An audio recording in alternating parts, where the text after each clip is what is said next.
Shalom ho sa inyong lahat. Tayo po ay narito sa ating programa uling Word Made Flesh. Sa ating paghahanda para sa linggo po itong napaka-importante sa kalendaryo ng ating liturhiya. Ito po ang mga mahal na araw.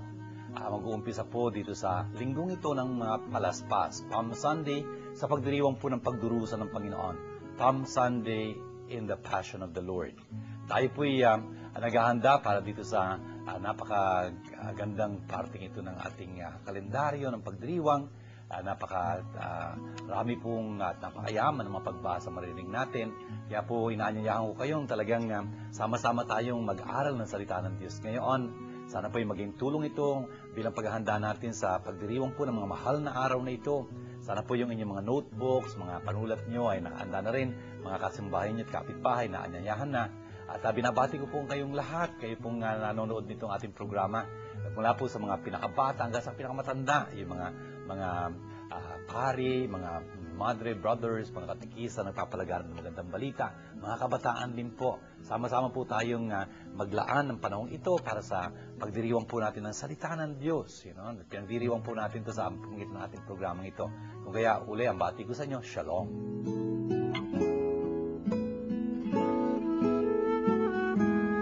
Ang makapangyarihang si Yahweh ang nagtuturo sa akin ng sasabihin ko para tulungan ang mahihina. Tuwing umagay, nananabik akong malaman kung ano ang ituturo niya sa akin. Binigyan niya ako ng pangunawa. Hindi ako naghimagsik ni tumalikod sa kanya. Hindi ako tumutol nang bugbugin nila ako. Hindi ako kumibo nang ako'y kanilang insultuhin. Pinabayaan ko silang bunutin buhok ko at balbas. Gayon din ang lurhan nila ako sa mukha. Ang mga pagdustang ginawa nila'y di ko pinapansin, pagkat ang makapangyarihang si Yahweh ang tumutulong sa akin. Handa akong magtiis, pagkat aking batid na ang sarili ko'y di mapapahiya. Ang una pong magbasang narinig natin mula kay Isaías, 50 kabanata, ay isa po ito dun sa 4 na mga awit na kinatha ni Propeta Isaías. Ayun pong tinatawag na mga awit ng lingkod ni Yahweh. Servant songs, songs of the servant of Yahweh. Brothers and sisters, tingnan nyo, itong chapter 50 po tayo, no? Yung pong first nito ay nasa chapter 42, yung second nandito sa chapter 49, ito po yung third. Tapos po, yung fourth ay nasa chapter 52 sa dulo hanggang 53. Brothers and sisters, ito pong mga awit na ito tungkol dun sa servant of Yahweh, the Eved Yahweh. Alam niyo, pagka nilagay ko yun sa Arabo, Abdullah. Abdul. Yun ang ibig sabihin ng Abdul eh. Servant of Allah. Yung Allah ho is Yahweh. Servant of Yahweh. Yun ho yung tinutukoy dito. Now, the point is, ito pong servant of Yahweh na ito, itong lingkod na ito ni Yahweh, na inaawit dito ni Isaías, ay isang mahiwagang personahe talaga eh. Hindi mo malaman kung individual lang siya o kalipunan siya. Is it a community? Is it an individual? Pero ang ecclesia po, the church, na ating ina at guro, nakikita po dito sa 4 na mga awit na ito ni Isaías, ang larawan ng Panginoong Jesus. Ito ho kasing lingkod na ito ni Yahweh ay dapat magdusa. Magdusa upang mabalik niya ang bayan ng Diyos sa kanilang Panginoon. Yun ho yung aawitin dito sa 4 na awit na ito ng lingkod ni Yahweh. By the way, ito pong mga awit na ito maririnig natin sa linggong ito, this Holy Week. Yung pong ikatlo itong chapter 50 Narinig ho natin ngayon sa linggong ito, linggo ng mga palaspas. Sa Miyerkules ho, Holy Wednesday, marinig ho natin yung una, tapos yung ikalawa sa Thursday, yung ikatlo ho sa Holy Friday, Tapos itong pagbasang ito ng third. No, on Holy Friday ho yung fourth na, ito ho yung third ngayong araw na ito. Brothers and sisters, dito po sa ating pagbasa, narinig natin, ang sabi dito, si Yahweh Panginoon, si Yahweh Diyos, ay nagbigay sa akin ng isang talagang sanay na dila. Sabi niya ganyan. upang talaga makapagsalita ako kung paano ko magpapagsasalita sa mga nalulumbay upang bigyan sila ng pag-asa. Talagang pukawin yung kanilang pag-asa. Kung kaya araw-araw sa umaga, binubuksan ko ang aking pandinig upang marinig ko. Makarinig ako mula sa Panginoon. Ang sabi niya sa akin. Sabi niya, hindi ako nagrebelde, hindi ako tumalikod. In fact, binigay ko ang aking likuran doon sa mga humahataw sa akin, ang aking pisngi sa mga bumubunot ng aking balbas, sabi niya yan. Tapos ang aking mukha, hindi ko pinagsanggalang sa paglura nila sa akin, sabi niya ganyan. Bakit ko ginawa ito? Kasi alam ko ang Panginoong aking Diyos, ang aking tulong. Hindi niya ako pabayaan, hindi akong papahiya. Kung kaya naman, parang matigas na bato, talagang iniharap ko ang aking mukha. Alam ko, kailanman ako hindi mabibigo, hindi ako mapapahiya. Brothers and sisters, itong awit na ito na kinatha ni Propeta Isaías ay talagang nagpapahiwatig sa atin nung disposisyon ni Jesus, ating Panginoon. Na sa salinggong ito, talaga namang haharapin niya yung napakatinding pagsubok sa kanyang buhay. In fact, dito magwawakas ang buhay niya. Buhay na itinalaga niya sa Panginoon, sa paglingkod, upang mapanumbalik niya ang mga sangkatauhan sa pag-ibig ng Diyos, sa pamamagitan ng paghahandog sa kanilang kapatawaran, sa pamamagitan nga na matatamo niya ho sa pamamagitan ng kanyang kamatayan. Brothers and sisters, ito ho itong Jesus na ating gustong samahan sa mga araw na ito.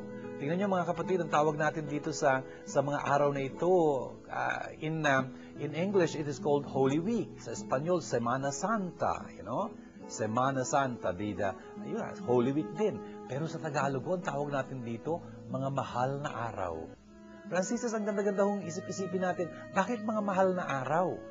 Mahal ho in two senses. Ano ba ibig sabihin ng mahal sa Tagalog? Mahal, ibig sabihin, hindi cheap. Mahal. Talagang malaki presyo. Francis, talaga namang itong mga araw na ito, mahal talaga. Bakit? Kasi alam natin, tutubusin tayo ni Jesus dito sa mga araw na ito, yung Biyernes Santo, for example, at ang ibabayad niya rito, ang sabi nga ni San Pedro, 1 Peter chapter 1, verses 18 to 19, sabi niya, alalahanin niyo, naligtas kayo, tinubos kayo, yun ang sinabi niya, tinubos kayo ng Panginoon mula sa buhay na walang kasilbi-silbi, na pinamana sa inyo ng inyong mga ninuno, hindi sa pamamagitan ng mga bagay-bagay na kumukupas, lumilipas tulad ng pilak at ginto, kundi sa pamamagitan ng walang kupas, walang bahid at napakahalagang dugo ng kordero, the precious blood of the unblemished and the untarnished lamb. Jesus ho yun, the Lamb of God who takes away the sin of the world. Brothers and sisters, tingnan nyo, mahal ho itong araw na ito kasi ang mahal ng pinambayad ho ni Jesus para matubos tayo sa ating kasalanan. Brothers and sisters, tingnan nyo, ang tawag natin kay Jesus, manunubos. Redeemer. The word redeemer, sa English, galing ho yun sa Latin, re means back, emere means to buy. Re-emere, para ho, yung nilalagyan mo ng pangatnig yun D, redemere. Pero para mas maganda, redeemere. Yun nga, kaya sa English, redeemere. Redeemere means buy back, tubusin, ransom. Ganun ang ibig sabihin nun. Brothers and sisters, mahal ho itong mga araw nito kasi yun nga, mahal ang pinantubos sa atin ni Jesus, ang buhay niya mismo. Hindi lang ho, yun ang ibig sabihin ng mahal, mga mahal na araw to. Bakit? Kasi sa mga araw na ito, papakita ho sa atin ni Jesus ang kanyang napakadakilang pagmamahal. God so loved the world. Yes, He gave His only Son, Jesus Christ, so that anyone and everyone who believes in Him may not perish but have eternal life. That's right. And this Jesus, dun sa Last Supper, nagugunitain natin sa Webes, talagang iaalay niya yung kanyang buhay. Sasabihin niya, wala nang higit ang pag-ibig kaysa rito. Nialay na isang taong kanyang buhay para sa kanyang mga kaibigan. Brothers and sisters, yun ho yung nagpapakita sa ng pagmamahal ni Jesus. Kaya mga mahal na araw po ito.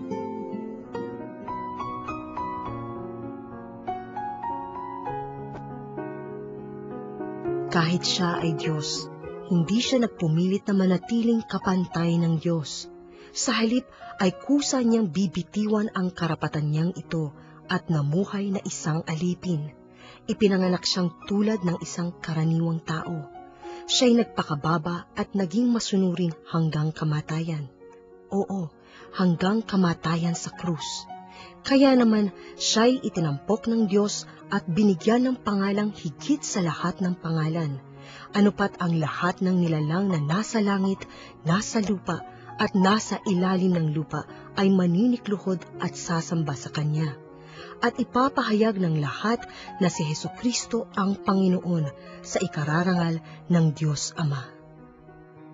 Ito pong pagbasa mula sa sulat ni San Pablo sa mga taga-Filipos, chapter 2, verse 6 to 11, ay isa hong bahagi ng mga sulat ni San Pablo na madalas binabasa sa eklesiya. In fact, yung mga nagdarasal ng panalangin kasama ng eklesiya, yung tinatawag na Liturgy of the Hours, dinadasal po ito itong parting ito ng sulat ni San Pablo sa mga taga-Filipos. Ano nga ba sinasabi dito? Ito hong si Jesucristo, napakahalaga po ng verse 5 na hindi sinitas dito. Sabi ni San Pablo sa chapter 2, verse 5 ng Philippians, sabi niya, make the mind of Christ your own. Okay? Gawin yung inyo, angkinin ninyong inyo, ang isipan ni Kristo. Wow! Yung isipan ni Kristo yun, dapat angkinin natin, gawin natin atin. Itong Kristong ito itong Kristong ito na bagamat siya ay nasa kawangis ng Diyos, nasa forma ng Diyos, hindi niya ninais o inakala na dapat paghablutin, yun ang silating ginamit doon, hablutin ang pakikiisa sa Diyos, ang pagiging igual sa Diyos, kapantay ng Diyos. Kundi, sabi niya ganyan, talaga namang inalis niya sa kanyang sarili ang lahat ng bagay, inangkin niya at kinuha niya yung forma ng isang alipin, naging tulad nating kawangis na kawangis nating mga tao, at naging natuklasan pa nga siyang mas mababa sa atin. Sabi niya ganyan. Kung kaya naman nagpakababa siya, at naging masunurin hanggang kamatayan sa krus. Francis, tingnan itong larawang ito ni Jesus na pinapakita sa atin sa pagbasang ito mula kay San Pablo sa kanyang sulat sa mga taga-Filipos, chapter 2, verse 6. Itong Jesus na ito, Diyos siya. Diyos siya. Siyang anak ng Diyos. Yun ang kanyang hugis. Yun ang pamalagang hugis niya. Diyos siya. Pero ganun pa man, iwinaksi niya yung sa kanyang sarili. Inalis niya yung anyong yukon ng Diyos. Nagpakababa. Tapos talaga naman naging tunay na tao. Tunay na tao. Nakita siya, nakasalamuhan niya ang mga tao. Dinadasal po ito itong parting ito ng sulat ni San Pablo sa mga taga-Filipos. Ano nga ba sinasabi dito? Ito hong si Jesucristo, napakahalaga po ng verse 5 na hindi sinitas dito. Sabi ni San Pablo sa chapter 2, verse 5 ng Philippians, sabi niya, make the mind of Christ your own. Okay? Gawin yung inyo, angkinin ninyong inyo, ang isipan ni Kristo. Wow! Yung isipan ni Kristo yun, dapat angkinin natin, gawin natin atin.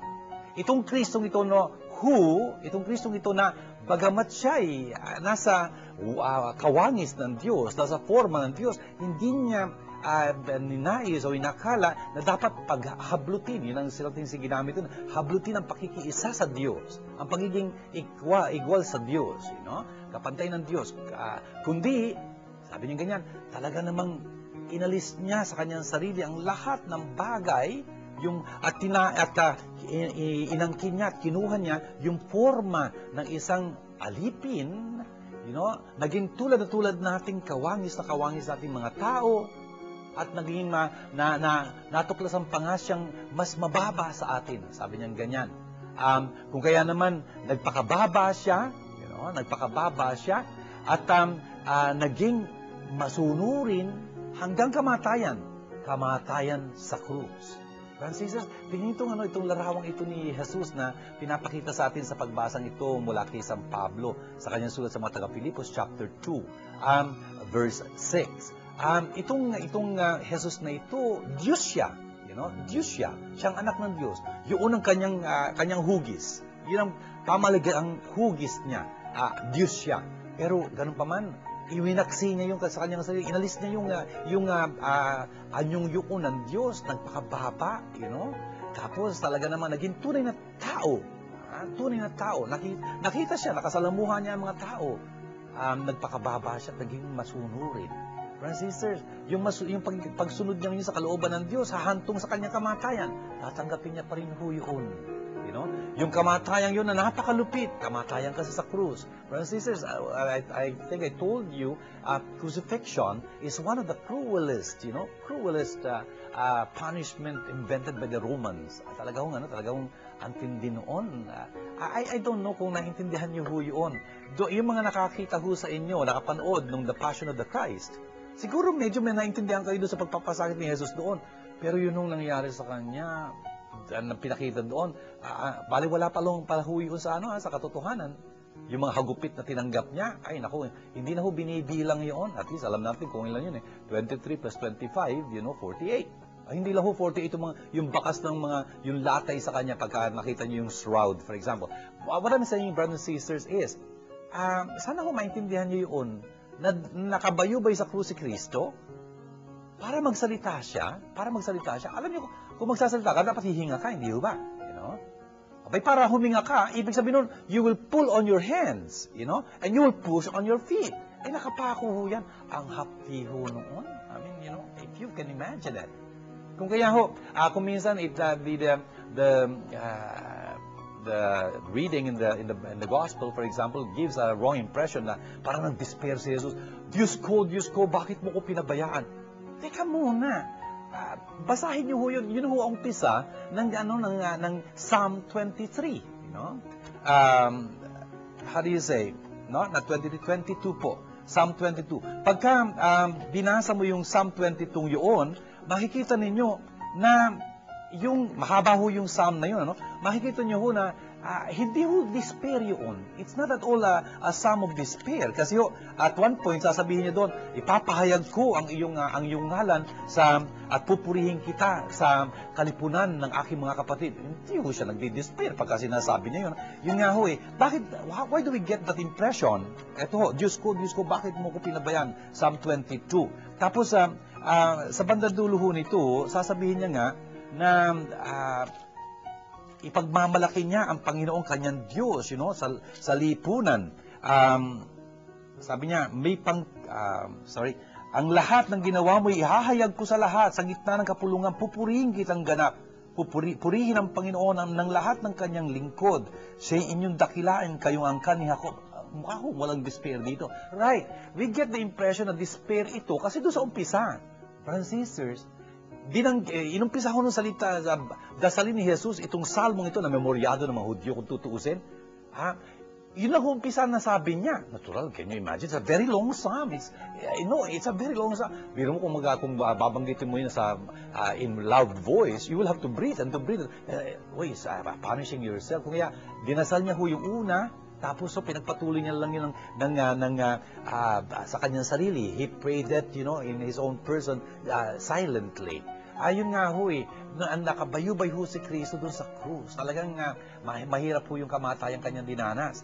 Dahil yun sa kanyang pagsunod sa Diyos. Brothers and sisters, tayo rin ba handa tayong sumunod sa Panginoon? Tayo rin ba talagang nagpapakumbaba? Tingnan nyo kung si Jesus ay tutubusin yung kasalanan natin, He has to do what He did. Pagka nagbuhol kayo, ng isang kunyari, kukunin ko itong hangking kong ito, tapos, kunyari, bubuhol ko ito, pagka binuhol ko ito, para tanggalin itong buhol na ito, I will have to retrace, the steps, backwards, para makalag siya. Brothers and sisters, ang tao nagkasala. Paano siya nagkasala? Dahil sa kanyang kayabangan na pamunuan siyang suwayin ng Panginoon. Really, that disobedience was because of his pride. Brothers and sisters, if Jesus is going to undo that sin, He will have to humble Himself, tulad ng narinig natin dito, and become obedient, and obey till the cross. Yun ang maganda rito. Yung Diablo, nilinlang yung ating mga magulang, unang magulang, mula doon sa punong yun. Si Jesus lulupigin niya yung kasalanan yun sa magitan ng puno, yung puno ng krus. Brothers and sisters, sana tayo din tularan natin ating Panginoon, maging masunurin, mapagkumbaba, At kapag ganun, ang mangyayari din sa atin yung nangyari sa Kanya. Kaya naman, sabi dito sa pagpapatuloy nitong pagbabasa natin, lahat ng binigyan si Jesus ng ngalan na higit sa lahat ng mga pangalan. Kung kaya nga, ang lahat ng mga tuhod sa langit, sa lupa, at sa ilalim ng lupa ay dapat manikluhod sa Kanya. At sasabihin ng lahat, si Jesus ang Panginoon. Jesus is Lord. Yun ho ang ating Jesus Christ is Lord. Yun ang ating pinagmamalaki. Para sa atin, si Yesu Kristo ang ating Panginoon at wala nang iba.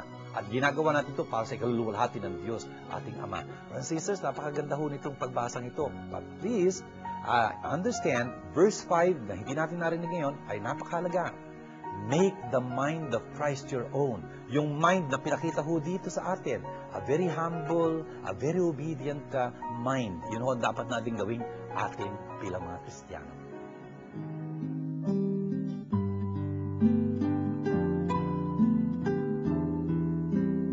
Sumainyo ang Panginoon.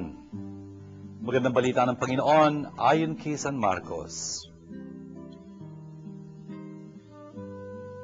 At nagdilim sa buong lupain mula sa tanghaling tapat hanggang sa ikatlo ng hapon. Nang mag-iikatlo ng hapon, si Jesus ay sumigaw, Eloi, Eloi, lema sabachthani.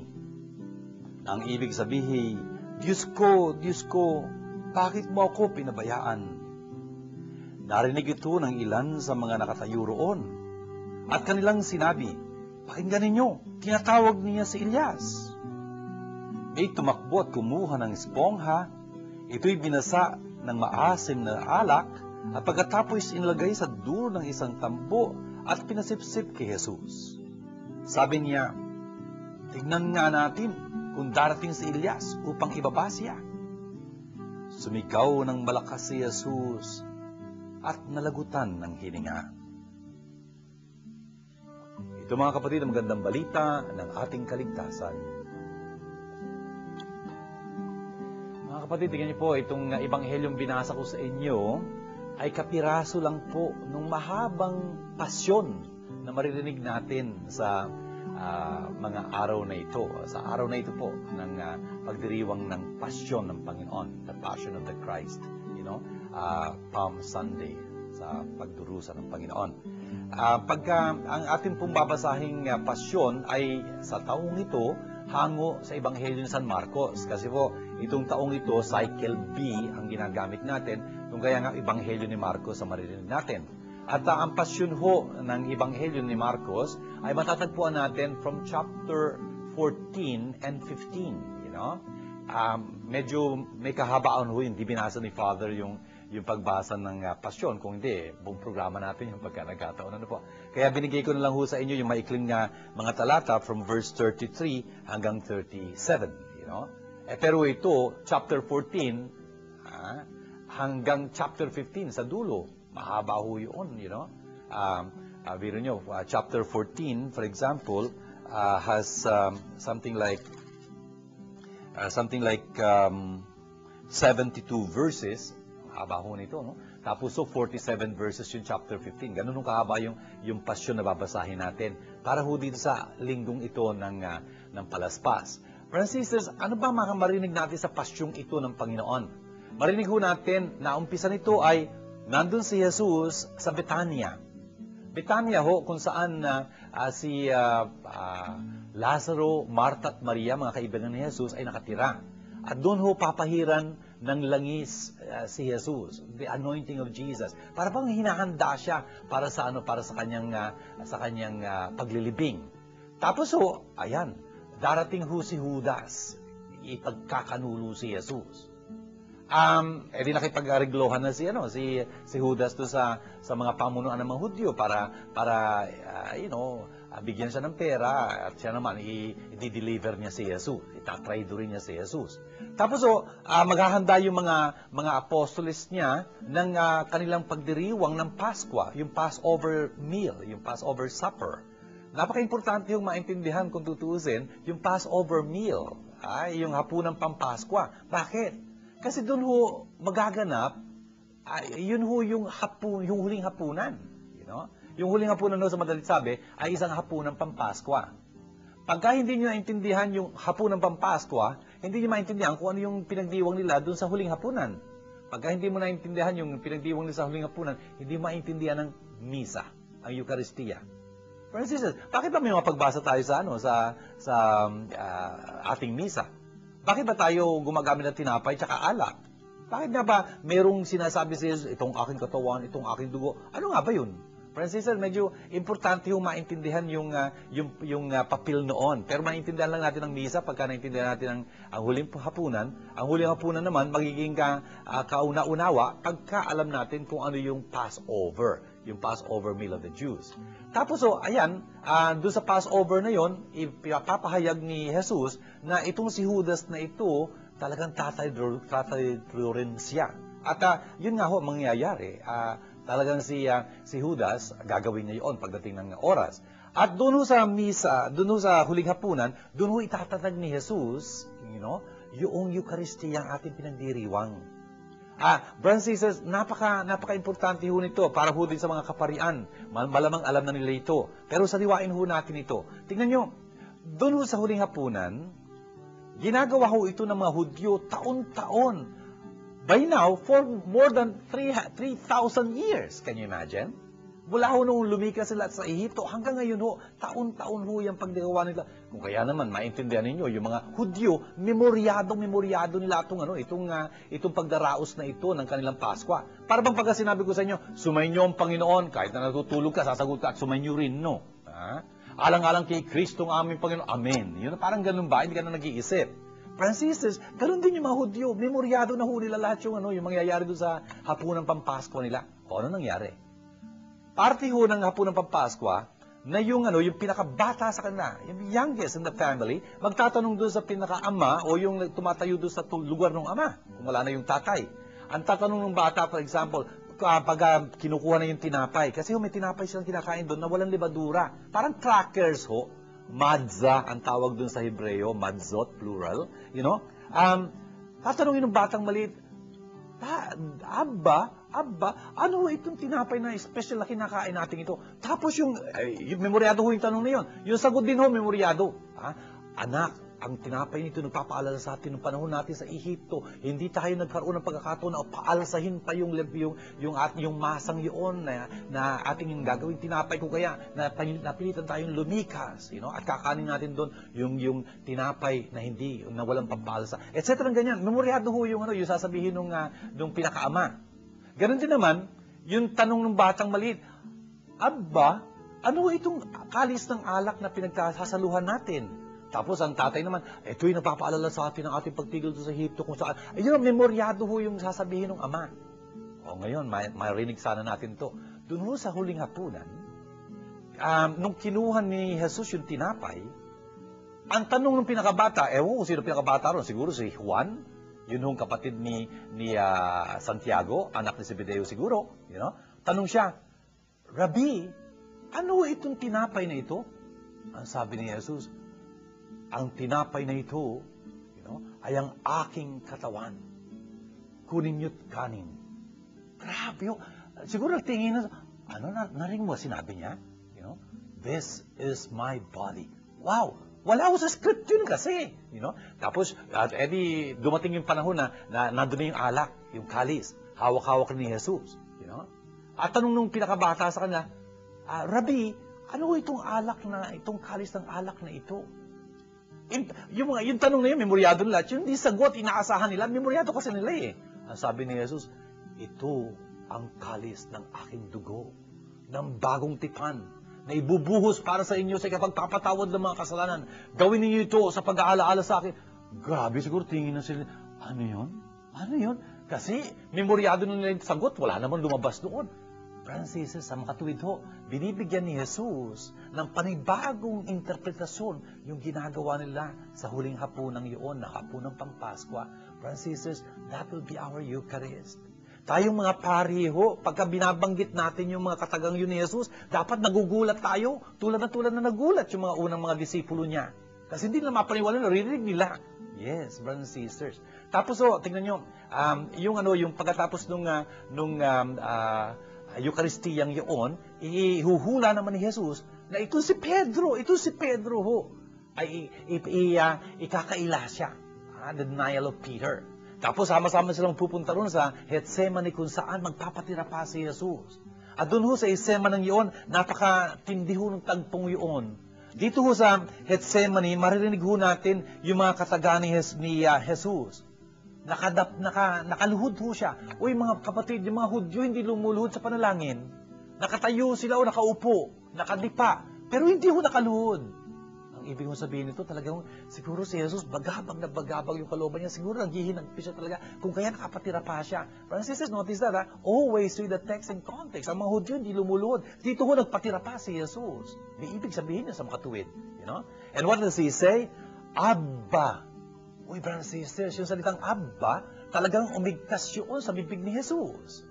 Kakaunti lang ho ng mga salitang Aramaiko. Yun ho ang native language si Jesus. That's his mother tongue. Griego ho ang New Testament.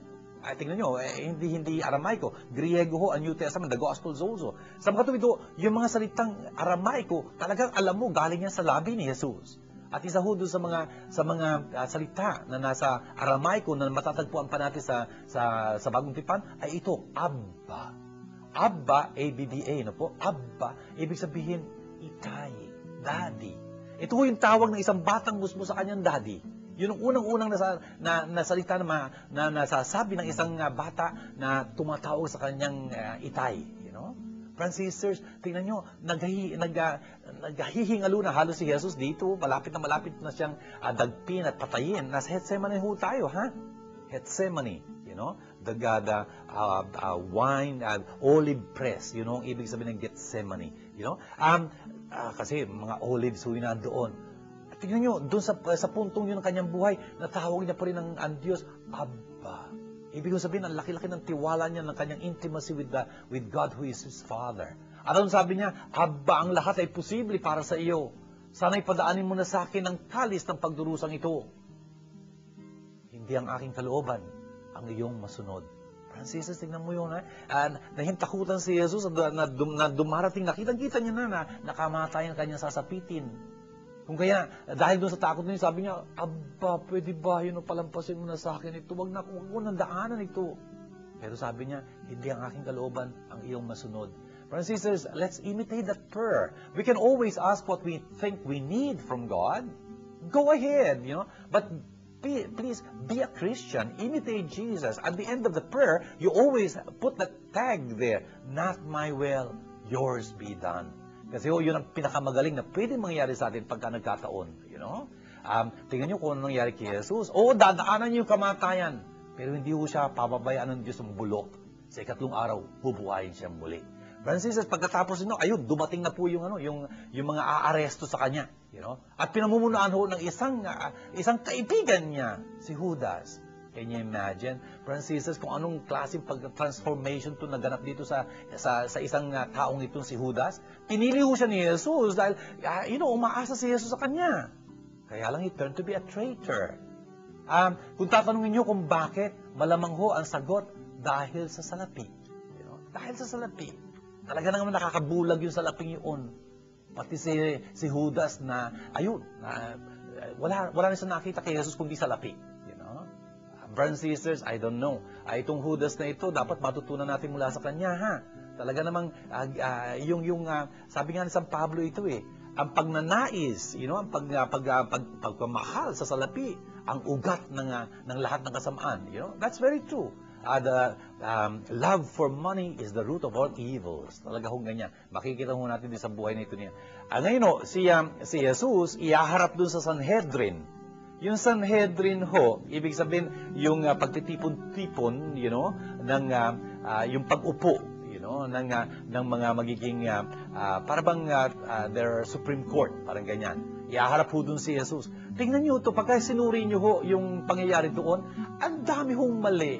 Mali ho yung ginawa nila talagang paglilitis kay Jesus. Unang-una sa lahat, hindi ho pwede maglitis sa gabi.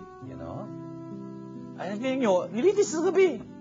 Tapos kung ano-ano pinalabas nilang mga saksi kuno. Sinuhulan to para nagkakasalpukan pa sila. At hindi lang ho yun. Pagka ho ang naging pasya, sabi natin kung sa korte ay kamatayan, hindi pwedeng ipatupad yun. kaagad. They will have to wait a day. Hindi ho dito, dali-dali ito, aapurahin ho ito. Talaga namang, kaya naman sabihin, such a conspiracy of evil there, you know. They wanted to do away with Jesus. Brothers and sisters, ang lungkot ho noon, you know. Tapos ho, ayan, dun ho sa korteng yun, habang nililitis si Jesus, nandun ho si Pedro sa labas. May nakapuna sa kanya. Sa pagsasalita niya kasi, may punto sa alay kung magsalita ganoon eh. You know? Ay, alam mo na, hindi Tagalog yun. May Tagalog sa Maynila, kundi siguro baka Batangas yun, something like that. You know, si Pedro sa kanyang pagsasalita, halatang natamo, tiga Galilea siya. Ikaw din kasama niya sa hardin, di ba? Hindi. 3 beses niya itatatwa si Jesus. Tulad ng sinabi sa kanya ni Jesus, bago tumilaw kang manok, 3 beses mo na ako yung tinatwa. Francis, ang lakas ng loob itong Pedro ito, sinabi kay Jesus, Panginoon, kung sila man may itatatwakan na hindi ako. Para ba sinabi niya, daraan sila sa ibabaw ng aking bangkay. Wala namang bangkay dinaanan. You know? Kasi kumarimot siya ng takbo. You know? Brothers and sisters, pagkatapos nun, nasa harapan ni Pilato itong Jesus, you know? Lilitisin. Pero kung tutuusin, no? Lalo na sa Ebanghelyo ni San Juan, makikita nyo, parang hindi si Jesus ang nililitis. Si Pilato po nililitis, you know? Kasi nasa harapan siya ng katotohanan doon. At you know, kukurunahan siya ng tinik, you know, at papasanin yung kanyang krus na yun, you know, papunta sa Kalbaryo, kung saan siya ipapako sa krus. Yun ang ibig sabihin ng crucifixion. Crucifixion. Iti-fix ho siya doon sa krus, crucifixion, you know. At habang nakabayubay doon sa krus, ay talagang alipustahin pa siya ng mga tao, hamunin pa siya, you know. Kung ikaw ang Kristo, bumaba ka dyan sa krus, mananampalataya kami sa iyo. Salamat na lang sa Diyos, hindi siya bumaba. At tuloy, naligtas niya tayo. Naligtas niya tayo sa pamamagitan ng kanyang kamatayan, brothers and sisters, kanyang kamatayan. At yung mga kababaihan doon, magdadalang habag sila kay Jesus, you know. At ayun, ililibing siya sa isang libingan na hanggang ngayon, pwede pa nating puntahan, you know, doon sa Jerusalem. At salamat sa Diyos, yung libingan yun, tulad na makikita natin sa susunod na kabanata, chapter 16, ay wala ng laman, you know. Bakit? Mula doon sa libingan yun, muling mabubuhay si Jesus. Francis, pagka ginugunita natin itong pasyong ito, sana mapalalahanan tayo ng napakalaking pagmamahal sa atin ni Jesus. Yun lang ang dahilan kung bakit na ninais, you know, at talagang pangatawanan yung kanyang bukasyon, yung kanyang misyon na maging talagang tagapagligtas, yung Mesyas na magdurusa. Kasi sa pamamagitan ng kanyang kamatayan, matutubos niya tayo. Mapapala niya tayo sa kasalanan, mabibigyan niya tayo ng pag-asa. Friends and sisters, sana talagang itong pagdiriwang natin, paggunita natin ng pasyon. Pasyon ibig sabihin pagdurusa. Passion, it's from Latin. Pasyon, ibig sabihin pagdurusa. You know? Yung pasyon, sa Pilipino yung pag-awit ito, di ba? Yung sa pasyon ang inaawit doon ay yung istorya yung salaysay ng pagliligtas sa atin mula sa pagkakalalang ng tao ng mundo hanggang sa wakas sa muling pagkabuhay ni Jesus. Yun ang pasyon. Brothers and sisters, sana itong paggunita natin ng pasyon ng Panginoon, magpaalad ng ating pagmamahal kay Jesus. Hindi lang yun. Sana talagang himukin tayong talikuran natin ng kasalanan at talagang yakapin natin si Jesus sa pananampalataya at pagsisisi upang tayo rin kasama niya, you know, ay talagang muling mabuhay pagka pinagdiwang natin yung muling pagkabuhay ni Jesus kung saan ating sasariwain yung ating binyag. Ito yung pinaghahandaan natin all this time of Lent. At lalo na ngayon dito sa panahon ito ng mga mahal araw, dapat na nasa isipan natin, ganong katapat ba ako sa aking binyag? May pinangako ako doon, tatalikuran ko ang kasalanan, tatalikuran si Satanas, tatalikuran ang panganyang paghihikayat sa akin sa masama. Yayakapin ko ang Ama, ang Anak at Espiritu Santo sa pananampalataya. Sana ganoon. Isang huling bagay, sana yung ating pangungurus lagi natin gawin ng maluwalhati. Talaga namang pakita natin na yung krus na yon hindi balewala. Ibig sabihin nung kasi sa atin, buhay. Kaya totoo yung sinasabi ni San Pablo, wala na akong pagmamalaki pang iba, kundi ang krus ni Kristo. Ang yaman-yaman po ng ating liturhiya para sa linggo ng palaspasan ng pasyon ng Panginoon. Sana po talagang tumimo sa ating mga puso yung mga katotohanan ng ating napagnilayan dito sa ating programang ito. Unang-una po, narinig natin dun sa pagbasa mula kay Isaías, yung pong awit na kinathan ni Isaías tungkol sa lingkod ni Yahweh. Si Jesus po yun. Talagang paglilingkuran niya ang kanyang Ama, si Yahweh, hanggang sa wakas. Hindi siya tatalikod, hindi niya iiwasan o iilagan yung mga dumarating sa kanyang dagok and whatnot para lang talagang magampanan niya yung layunin ng Diyos ng panumbalik ang bayan ng Diyos sa kanya. Brothers and sisters, tayo ho yun na binibigyan ni Jesus ng pagkakataon makabalik uli sa Panginoon sa pamagitan ng kanyang pagdurusa at kamatayan. Ito ang ibig sabihin ng pasyon. Dito sa ikalawang pagbasang narinig natin, nakita ho natin dito kung paanong itong si Jesus na ito na bagamat Diyos, talagang anak ng Diyos, talagang nagpakababa. Inalis yung ere, inalis yung luwalhati. Brothers and sisters, nung nagbagong anyo si Jesus, you will remember, yung sa transfiguration niya, that was an exception. That was an exception. Laging tinulumpuan ni Jesus yung kanyang kaluwalhatian. Kung tutusin, malulahati siya lagi. Exception yun, pinaingkas niya yung kanyang kaluwalhatian doon sa pagkakataon yun. Kundi, lagi lang yung nakatalokbong, nag-anyo siyang isang taong-tao, magdurusa siya ng kamatayan sa krus pa man din para sa kaililigtas ng mga tao. Kung kaya naman, nilulahati siya ng Diyos. At tayo ho, talagang nananampalataya tayo kay Jesus at nagpapasakop tayo sa Kanya. Kaya inaangkin natin siya, Jesus Christ is Lord. He is our Lord. Lord ho, by the way, the word Lord, naisip-isip niyo ko ano ibig sabihin nun? Lord, ibig sabihin, left varden, Lord. Left is loaf. Varden, ibig sabihin, nag-a-award. Yung reward, warden, yung nagbibigay. Left varden, nagbibigay ng tinapay. Nagbibigay buhay ho. Siya ang Panginoon. Yun ang ibig sabihin ng Lord sa English. I hope we come to understand that. Talaga si Jesus para sa atin, siya nagbibigay sa atin ng buhay. Yung tinapay ng buhay. Kaya nga sasabihin niya, ako ang daan, ang katotohanan at ang buhay. Brothers and sisters, ang punto ho dito, na hindi natin narinig, kasi nasa verse 5, gawin nating atin yung isipang ito ni Kristo.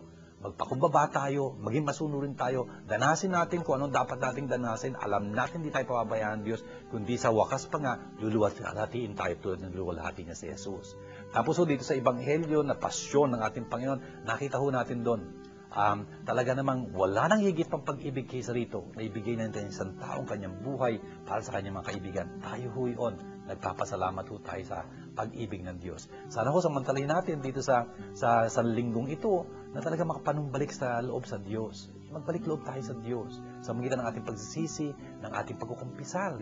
Aminin ho natin ating mga kasalanan, lalo na sa harapan ng pari upang magawad siya sa atin. Marinig natin talaga, hindi lang mapaniwalaan, marinig natin yung pagpapatawad sa atin ng Panginoon. Kaya po gawin natin panalangin ang ating mga narinig na ito sa ngalan ng Ama, ng Anak, at ng Espiritu Santo. Amen.